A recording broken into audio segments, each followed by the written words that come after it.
उत्तर प्रदेश में बीजेपी सरकार है। योगी सरकार का बुलडोजर देखकर बड़ा बड़ा अपराधी भाजपा नेताओं से टकराने से बचता है, लेकिन जब किसी बीजेपी नेता की पत्नी को उसके प्रेमी का साथ पसंद आ जाए तो क्या ही हो सकता है। एक ऐसी पत्नी की कहानी जिसने कानपुर में अपने प्रेमी के साथ मिलकर बीजेपी के बूथ अध्यक्ष की जिंदगी खत्म कर दी।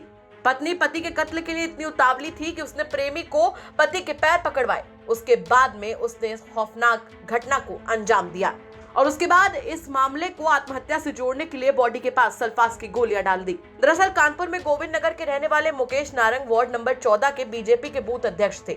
बीजेपी में विधानसभा में अध्यक्ष सतीश महाना से लेकर हर बड़े नेता से उनके अच्छे ताल्लुक थे। मुकेश युवाओं में काफी एक्टिव नेता थे।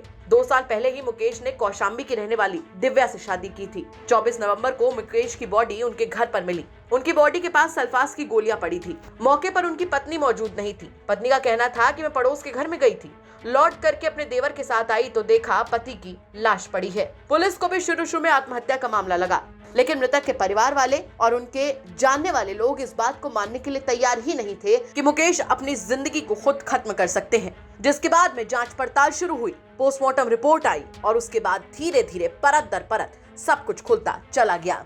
पूरे मामले पर पुलिस ने क्या कुछ जानकारी दी, चलिए सुनिए आप। ये 24/25 नवंबर की सुबह में एक पुलिस को सूचना मिली थी थाना गोविंद नगर पे कि एक व्यक्ति हैं जिन्होंने सुसाइड कर ली है। उक्त सूचना पर हमारी थाने की फोर्स और वरिष्ठ अधिकारी मौके पे गए और फील्ड यूनिट की टीम को भी मौके पे बुलाया गया था। जो वहाँ पे सर्कमस्टेंशियल एविडेंस थे, जो वहाँ के घटनास्थल का जो बारीकी से जब मुआयना किया गया तो उस समय हमें ये डाउट हुआ कि ये सुसाइड नहीं है। जो भी विधिक कार्रवाई पुलिस के द्वारा की जाती है, पंचनामा करके जो है 100 को पोस्टमार्टम के लिए भेज दिया गया था, लेकिन कॉज ऑफ डेथ वहाँ पे सर्टेन नहीं हो पाया था, जिसके चलते विषय को प्रिजर्व कर दिया गया था।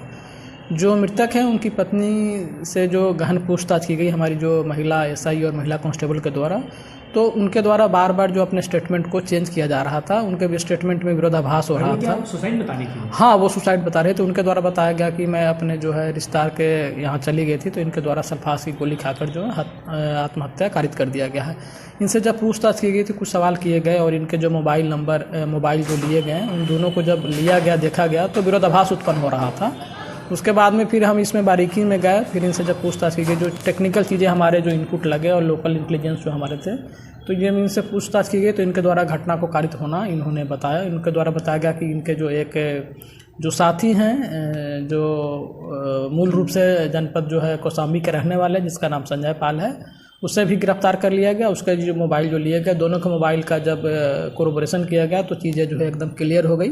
दोनों से अलग अलग पूछताछ की गई तो घटना का जो सीक्वेंस था दोनों ने एक्सेप्ट किया और जो टेक्निकल जो एविडेंस हमारे पास थी, स्नैपचैट, वीडियो कॉल और जो व्हाट्सएप, ये सब चीज़ें जो है कोरोबरेट हो रही है, जिससे घटना को इन्होंने गला दबा के हत्या जो अपने पति की जो है दोनों ने मिलकर करी है। सर अच्छा, इसमें इसके जो व्हाट्सएप चैट से आप जब पहुँचे यहाँ पे, इसके कितने कई लोगों से चैट करती थी?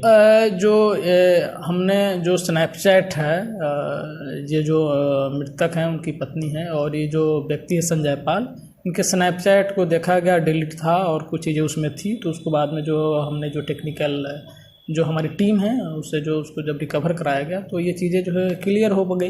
ये जो है कई लोगों से भी चैट करती थी, मतलब कई लोगों से तो इनका चैट वो नहीं था, इनके साथ जो है लगातार चैट में थी और इनसे पूछताछ किया गया। तो चूँकि दोनों एक ही गाँव के रहने वाले, पूर्व में भी साथ में पढ़े हैं, तो 2019 से जो है ये लोग जो है परिचित हैं और इन लोगों का शादी के बाद भी जो इनका जो रिलेशनशिप था, ये प्रेम प्रसंग था, इनके साथ चल रहा था। क्या हुआ था? कैसे आया? कौन कैसे ट्रेन से आया? ये कैसे दवा दी गई? किसने? नहीं, अब दवा देने की बात ये तो अभी एक्सेप्ट नहीं, ये तो करे कि चाय में हमने नींद की गोली दी थी, लेकिन सल्फास वाली बात ये बाद में डिनाई कर गए कि हमने सल्फास की गोली नहीं दी थी, नींद की गोली दी थी।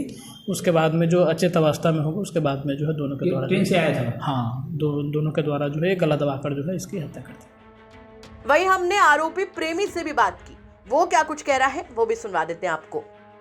इंटर पढ़े? जी सर। तुम्हारा इनसे बचपन से प्रेम था कि नहीं सर, 2-3 साल से। 2-3 साल से। तो तुम इनके साथ रह सकते थे, तलाक दिलवा के मारने क्या जरूरत थी? सर ऐसे रहने की और शादी कोई प्लानिंग नहीं थी। तो मारने की इसने प्लान दिया था कि तुमने दिया था? सर इन्हीं का प्लान था। अंजू का प्लान था? क्या कहा था अंजू ने? बहुत परेशान करता है, मारता है। तो तुम्हारे मोहल्ले में तो रहती है अंजू ना? तलाक दे देता है। घर वाले तैयार नहीं थे क्या शादी के लिए? सर शादी का कोई प्लान नहीं है। बीजेपी नेता मुकेश अब इस दुनिया को छोड़कर जा चुके हैं। वो सजा भुगत रहे हैं प्यार करने की, वो सजा भुगत रहे हैं किसी से शादी करने की। अगर इन आरोपों में सच्चाई है तो यहाँ पर कई सवाल खड़े होते हैं। सबसे बड़ा सवाल तो यहाँ ये खड़ा होता है कि अगर मुकेश की पत्नी को अपने प्रेमी के साथ रहना था तो क्या सिर्फ जिंदगी को खत्म करना ही एक चारा था?